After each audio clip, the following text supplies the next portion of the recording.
I still remember the way the ultrasound technician's face changed. One moment, she was smiling. The next, she went completely still. Her hand froze on the monitor. She stared at the screen like she'd seen something she wasn't supposed to see. I was lying there on that cold examination table, my shirt rolled up, gel smeared across my belly.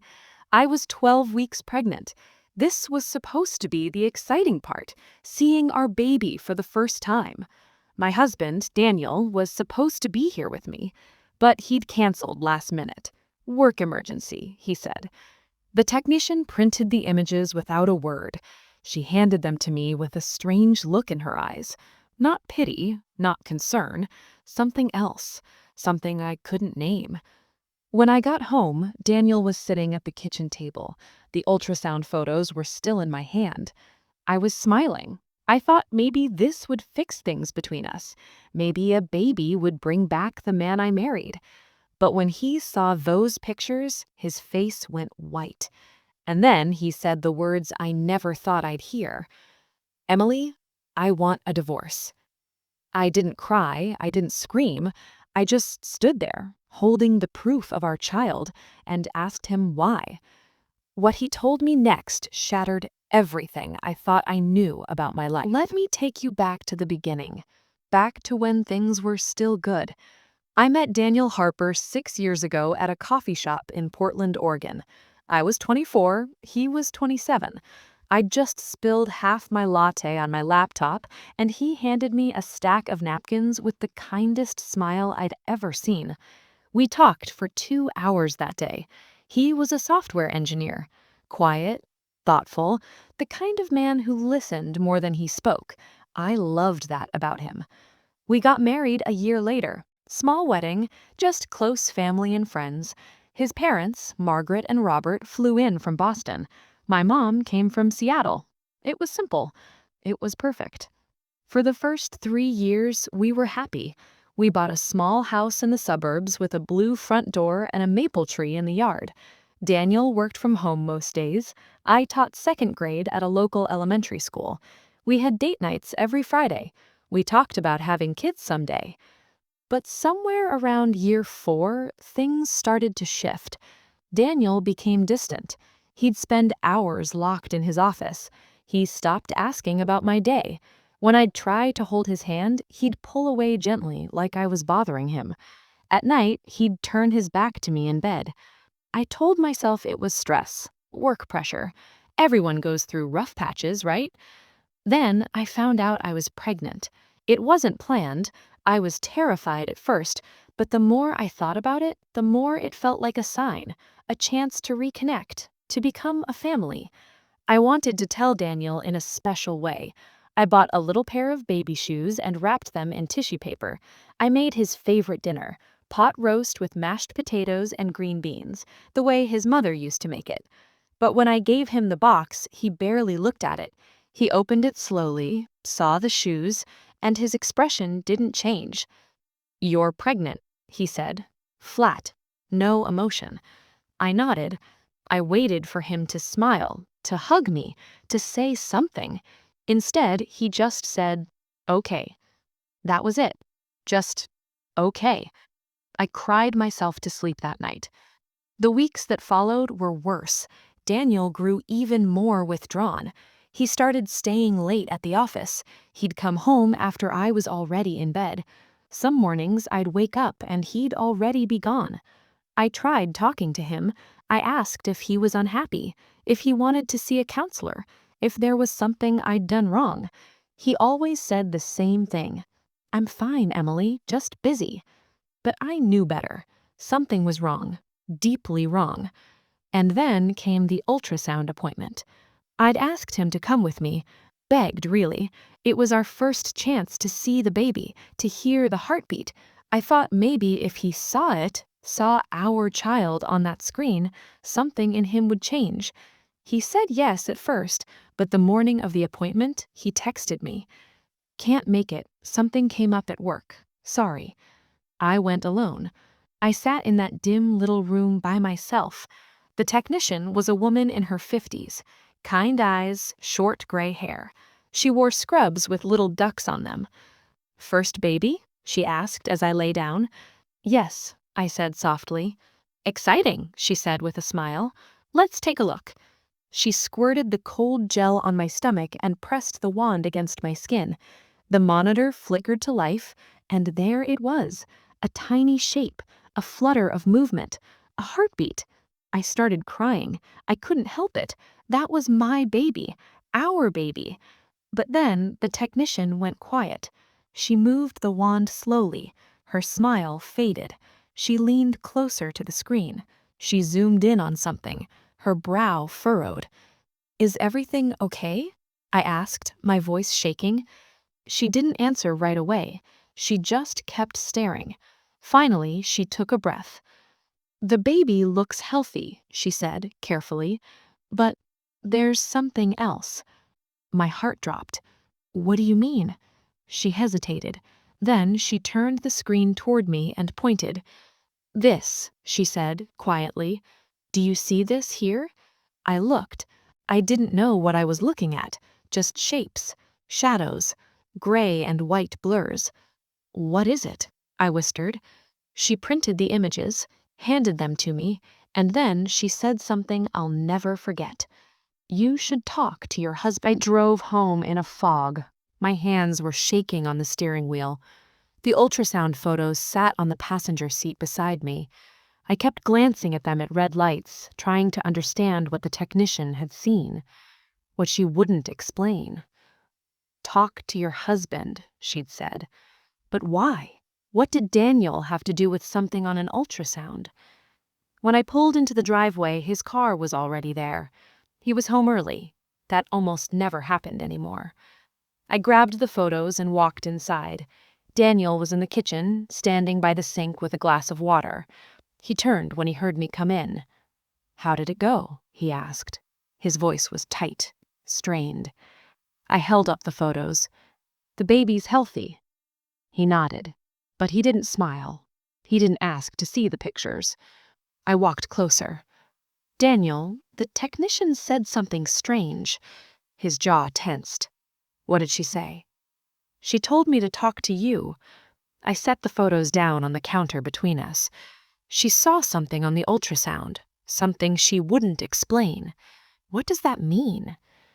Daniel stared at the images. His face went pale. He picked them up with trembling hands.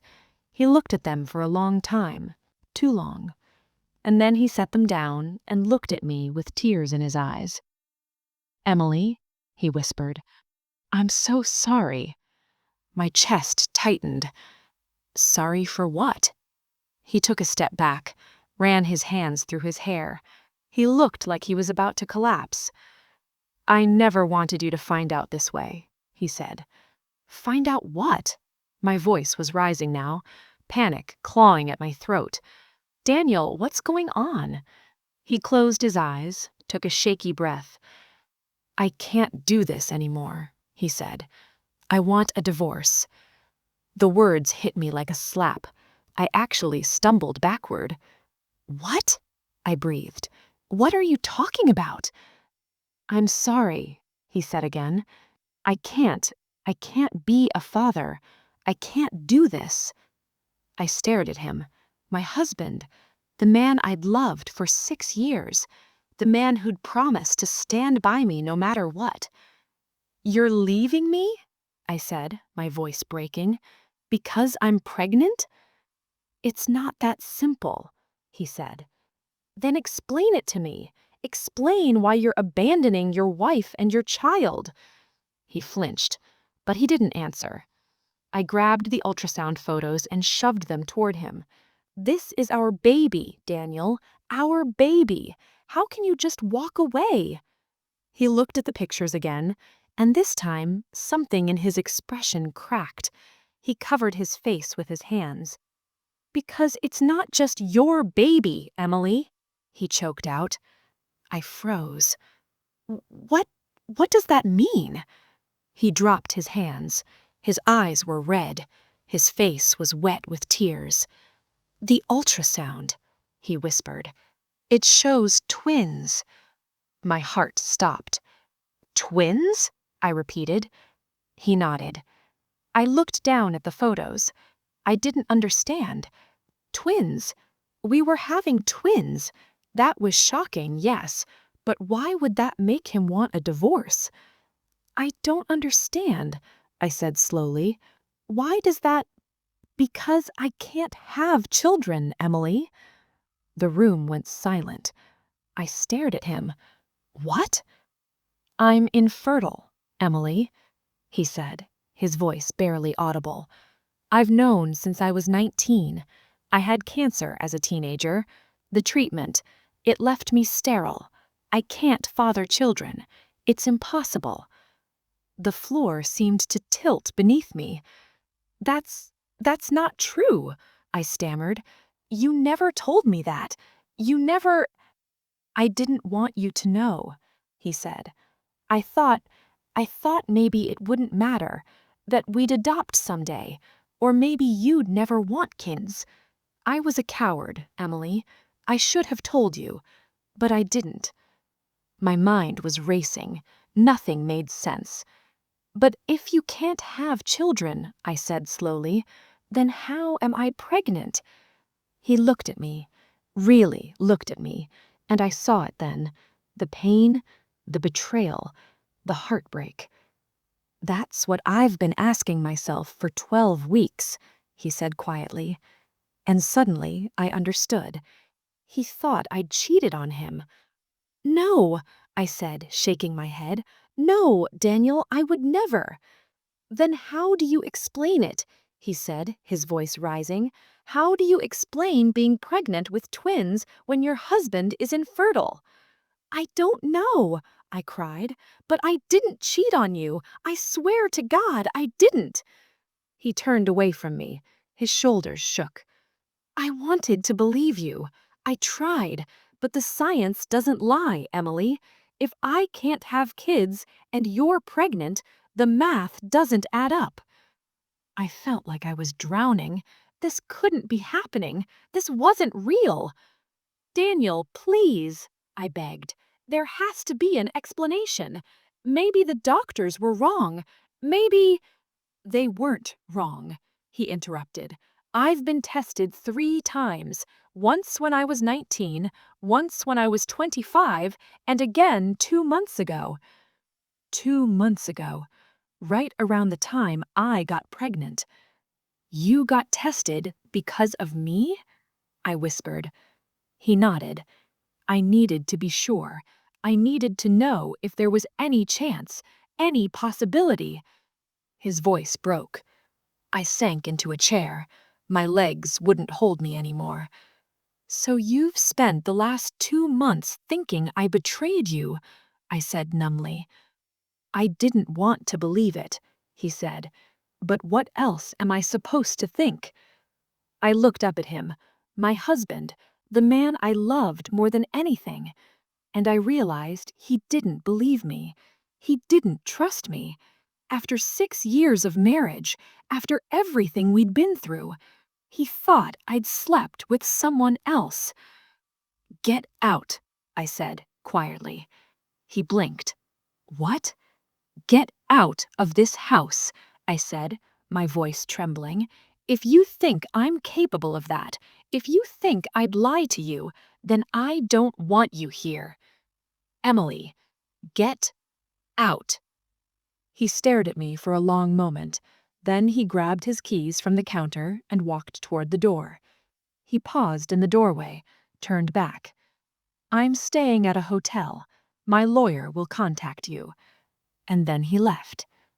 I sat there in the kitchen, alone, my hand on my belly, staring at the ultrasound photos of 2 tiny lives growing inside me. 2 babies that my husband was convinced weren't his. The next 3 days were the longest of my life. I didn't sleep, I barely ate. I just sat on the couch, staring at the walls, trying to make sense of what had happened. Daniel didn't call, didn't text, nothing. I called my mom in Seattle. She wanted to drive down immediately, but I told her not to. I wasn't ready to explain. I wasn't ready to say the words out loud. My husband thinks I cheated on him, he wants a divorce, I'm pregnant with twins, and he doesn't believe they're his. How do you say that to your mother? On the fourth day, I went back to the hospital. I needed answers. I needed to understand what the technician had seen, why she'd told me to talk to Daniel, what any of this meant. I asked to speak to a doctor. They put me in a small consultation room with pale green walls and a fake plant in the corner. The doctor who came in was a woman in her 40s, Dr. Patel. She had warm brown eyes and a calm voice. "Mrs. Harper," she said gently, "I understand you have some questions about your ultrasound." I nodded. My throat was too tight to speak. She sat down across from me and opened a folder. The ultrasound images were inside. "The technician noted some concerns," Dr. Patel said carefully. "She wanted to make sure you had all the information before moving forward." "What information?" I managed to say. She pulled out the images and pointed to the screen. "You're carrying twins, fraternal twins, but there's something unusual about the conception." My heart started pounding. "What do you mean, unusual?" Dr. Patel hesitated. Then she said, "Have you and your husband ever discussed fertility treatments? IVF? Anything like that?" I shook my head. "No, this pregnancy was natural, unexpected." She frowned slightly. "I see. And has your husband ever mentioned any fertility issues?" I felt tears prick my eyes. "He told me he's infertile from cancer treatment when he was younger." Dr. Patel nodded slowly. That would explain his reaction. "But I didn't cheat on him," I said, my voice breaking. "I swear I didn't. I don't understand how this happened." She looked at me with such kindness. "Mrs. Harper, I believe you." I blinked. "You do?" "Yes," she said, "because what happened to you is rare, but it's not impossible." She pulled out a piece of paper and started drawing a simple diagram. "When your husband had cancer treatment as a teenager, the chemotherapy and radiation likely destroyed most of his sperm production. In most cases, that results in complete infertility. But in very rare instances, a small number of sperm cells survive. They're not enough to show up on standard fertility tests. The count is so low it registers as 0. I leaned forward. "So he could still father children?" "In extremely rare cases, yes. It's called cryptozoospermia. The sperm count is so low that natural conception is nearly impossible, but not completely impossible." My hands were shaking. "So these babies, they could be his?" "They could be," she said, "but there's only one way to know for sure." "A paternity test," I whispered. She nodded. "We could do a non-invasive prenatal paternity test. It's safe for the babies. We'd just need a blood sample from you and from your husband. The results take about a week." I sat back in the chair. My mind was spinning. This whole time, Daniel was so sure, so convinced that I'd betrayed him. He'd built an entire wall between us based on what he thought was scientific fact.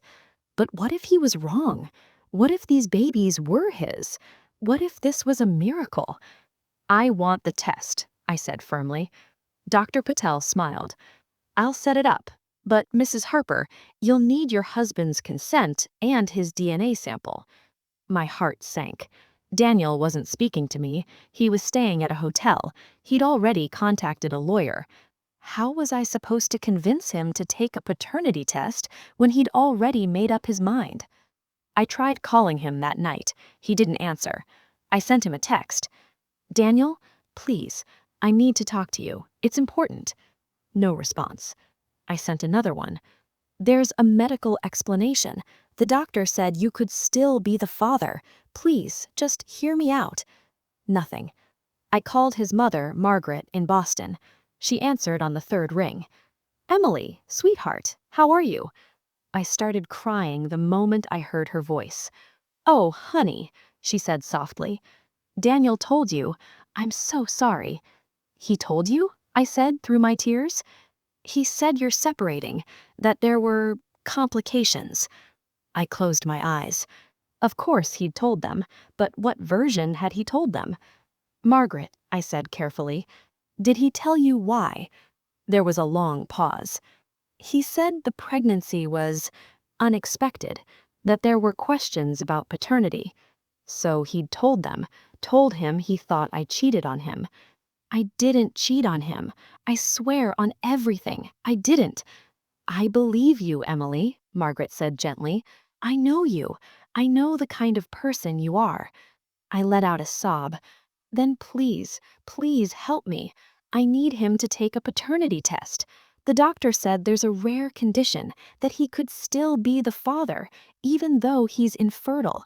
But he won't talk to me. He won't listen." Margaret was quiet for a moment. "Let me call him," she said finally. "Let me talk to him." "Thank you," I whispered. 2 days later, Daniel showed up at the house. I was in the living room when I heard his key in the lock. I stood up, my heart pounding. He stepped inside. He looked terrible. Dark circles under his eyes, unshaven, his clothes wrinkled.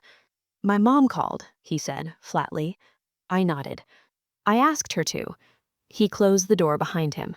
"She said you talked to a doctor, that there's some kind of explanation." "There is," I said quickly. "It's called cryptozoospermia. It means you could still have some sperm, not enough to show up on tests, but enough to—" "I know what it is," he interrupted. I looked it up. I stared at him. "You did?" He nodded. "It's extremely rare, 1 in a million, maybe less." "But it's possible," I desperately said. "Daniel, it's possible." He looked at me, really looked at me, and I saw the war happening behind his eyes, the doubt, the hope, the fear. "If I take this test," he said slowly, "and it comes back that I'm not the father, I don't think I'll survive it." My heart broke. "And if you don't take it," I said softly, "you'll never know. You'll spend the rest of your life wondering, and so will I." He closed his eyes. His hands were clenched into fists. "I'm scared, Emily," he whispered. "So am I." We stood there in silence. Finally, he opened his eyes. "Okay," he said. "I'll do it." We went to the hospital together the next morning.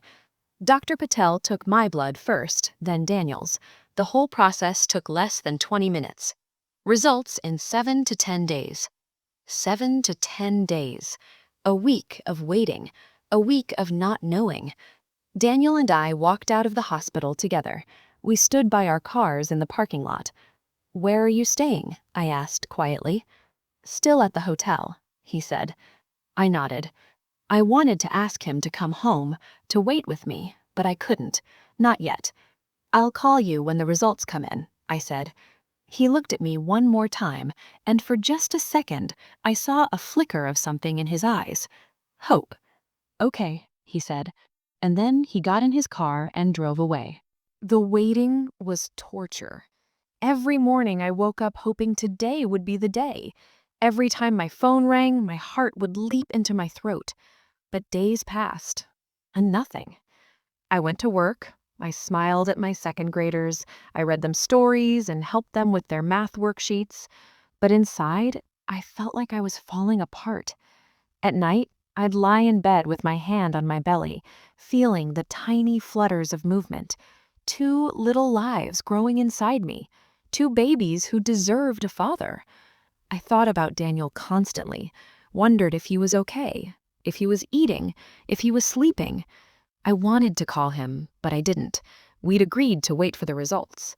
On the 8th day, my phone rang. It was Dr. Patel. "Mrs. Harper," she said, "the results are in. Can you come to the office this afternoon?" My hands started shaking. "Can you just tell me over the phone?" "I'd prefer to discuss this in person," she said gently. "Can you bring your husband?" My throat went dry. "I'll try."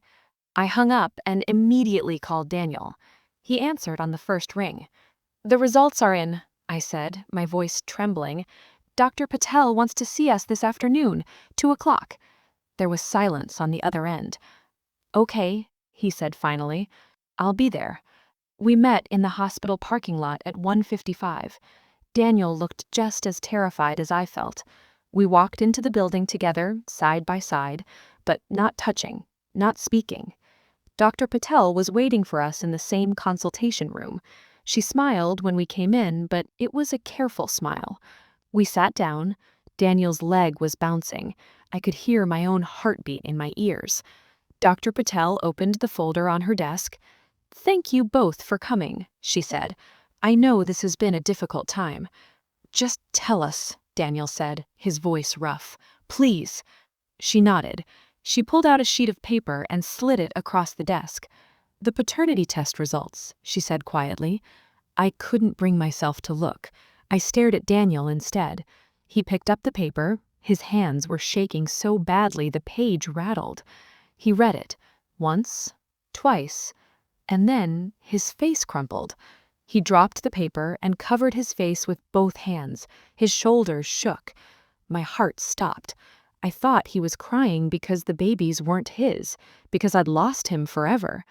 But then I heard him laugh, a broken, disbelieving laugh. He looked up at me with tears streaming down his face. "They're mine," he choked out. "Emily, they're mine."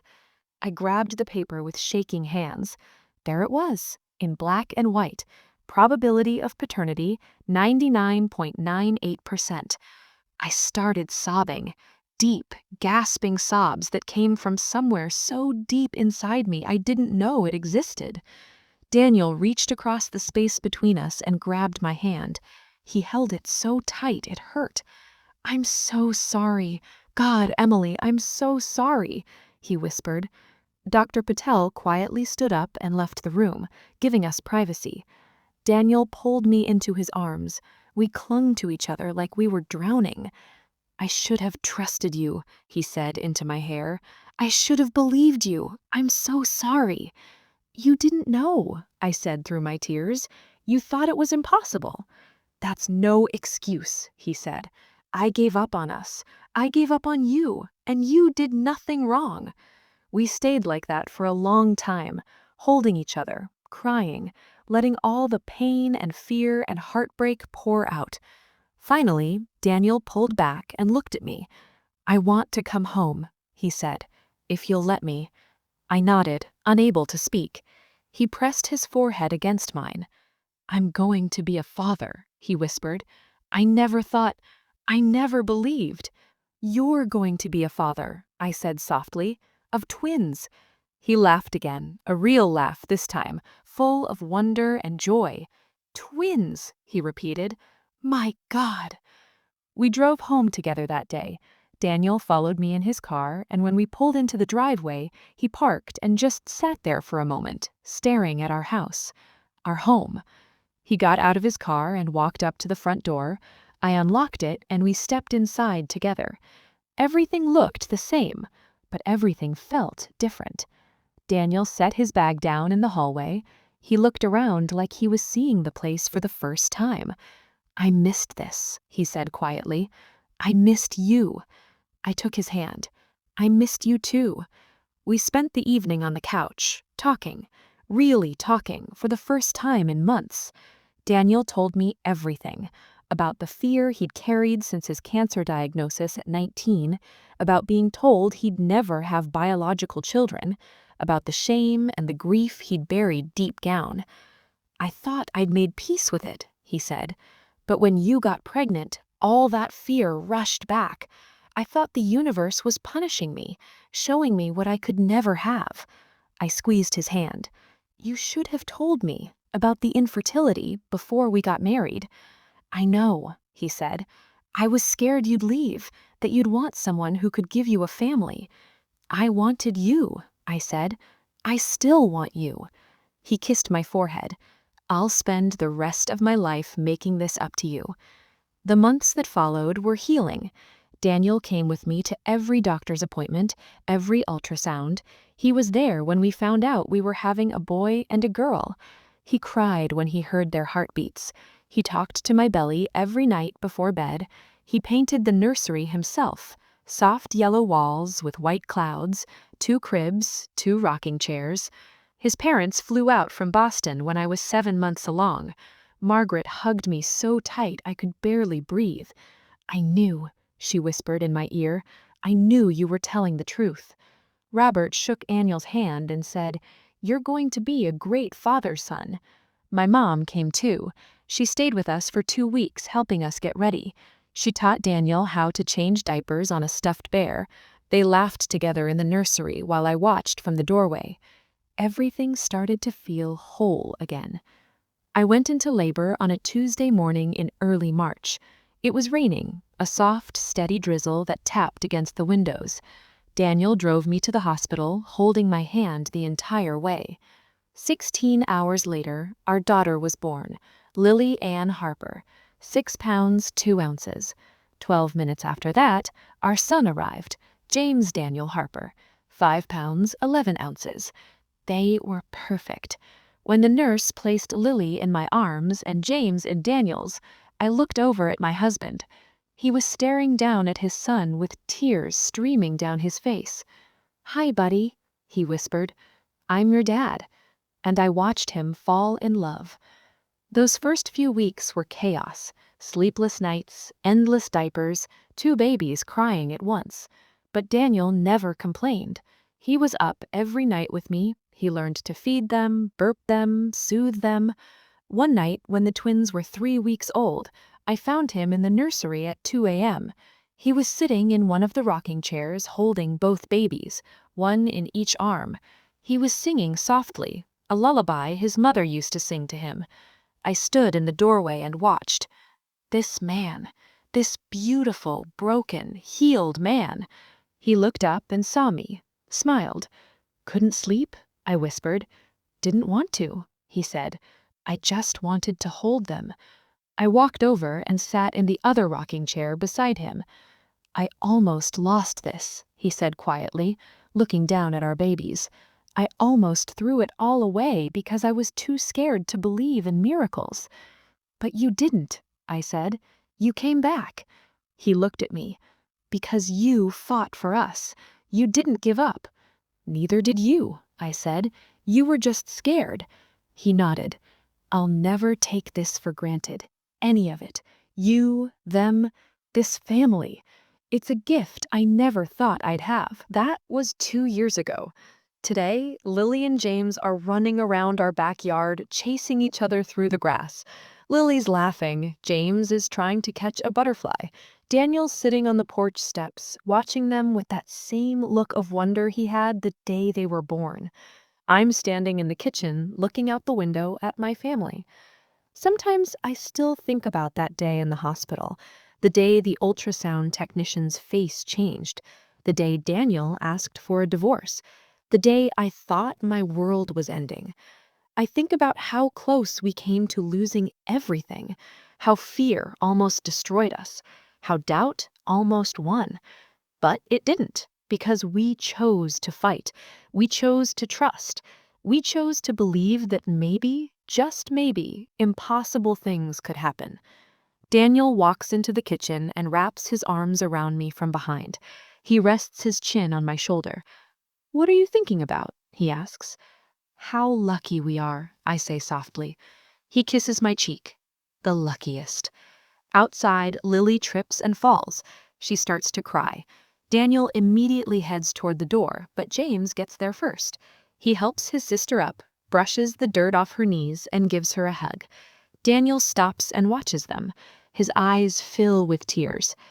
"I can't believe they're ours," he whispers. "I know," I say. He turns to me. "Thank you." "For what?" "For not giving up on me," he says. "For believing when I couldn't. For loving me even when I didn't deserve it." I take his face in my hands. "We're a team, Daniel. We always have been. We just forgot for a little while." He pulls me close. I'll never forget again. Life isn't perfect. We still have hard days, sleepless nights, arguments about whose turn it is to do the dishes or change diapers. But we have each other, and we have our miracle babies, the ones that weren't supposed to exist, the ones that proved that sometimes science gets it wrong, that sometimes love finds a way, that sometimes the impossible becomes possible. If I could go back and talk to the version of myself sitting in that hospital consultation room, terrified and alone, I'd tell her this: hold on. It's going to hurt. It's going to feel like the world is ending. But it's not. This is just the storm before the miracle, the darkness before the light. And when you come out on the other side, you'll be stronger than you ever thought possible. Your husband will come back. Your babies will be born healthy and beautiful. And you'll build a life more wonderful than anything you could have imagined. So hold on. Trust the process. Believe in miracles. Because they do happen. I learned something through all of this. I learned that trust is fragile, that fear can make us do terrible things, that doubt can poison even the strongest love. But I also learned that healing is possible, that forgiveness is powerful, that some bonds, once broken, can be repaired into something even stronger than before. Daniel and I aren't the same people we were before. We've been tested, shattered, rebuilt, but we're here, together, raising our children, building our life, choosing each other every single day. And that's what matters. As the sun sets over our backyard, Daniel calls the twins inside for dinner. Lily runs to him first, arms outstretched. He scoops her up and spins her around. She squeals with delight. James waddles over, clutching the flower he picked. He hands it to me. "For you, Mama," he says in his tiny voice. My heart melts. I take the flower and kiss his forehead. "Thank you, baby." We sit down at the table together, our little family of 4. Daniel reaches for my hand across the table. I take it, and in that moment, I know. We made it. We survived the storm, and now we get to live in the sunshine. So if you're reading this, if you're going through something that feels impossible, if you're standing in the wreckage of something that used to be beautiful, I want you to know: don't give up. Don't let fear win. Don't lose hope, because miracles happen, even when the science says they can't, even when the odds are 1 in a million, even when it feels like the end. Sometimes it's just the beginning. And sometimes the most beautiful chapters of our lives are written in the moments we thought we'd lost everything. Hold on. Keep fighting. Keep believing. Your miracle might be closer than you think.